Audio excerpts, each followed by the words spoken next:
नमस्कार मंडळी, आज आपल्याला माऊली मसाल्यांकडून त्यांचे स्पेशल मसाले रिसीव्ह झाले आहे, काळा मसाला आणि गरम मसाला। तर त्याचा वापर करून आपण आज रेसिपी बनवणार आहोत। चला मग आपण सुरुवात करूया। कांदे अशा प्रकारे भाजून घ्यायचे आहेत आणि खोबरं भाजून घ्यायचं आहे। लसूण, अद्रक, कोथिंबीर आणि कढीपत्ता घेतला आहे। त्याच्यानंतर आपण आता फोडणीची तयारी करूया। कांदा कापून घेतला बारीक, तेजपत्ता, हळद आणि धने पावडर टाकून चवीनुसार मीठ टाकूया आणि आपण मटण शिजवून घेऊया।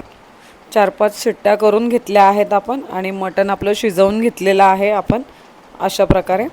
त्याच्यानंतर आपण कढईत तेल घेऊया आणि जे वाटण केलं होतं ते टाकून घेऊया आणि त्याच्यानंतर आपलं हिरो इन्ग्रेडियंट्स आज असणार आहे माऊली स्पेशल काळा मसाला आणि माऊली स्पेशल गरम मसाला।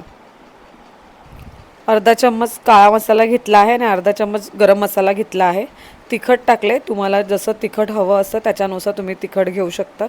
तर मी अर्धा चम्मच तिखट टाकलं आहे आणि जे आपण मटण शिजवून घेतलं होतं ते आपण टाकून घेऊया याच्यामध्ये आणि चवीनुसार मीठ टाकूया थोडं, कारण पहिले आपण टाकलेलं होतं आणि कोथिंबीर टाकून सर्व करूया। चमचमीत असे काळं मटण रेडी झालं आहे आपलं।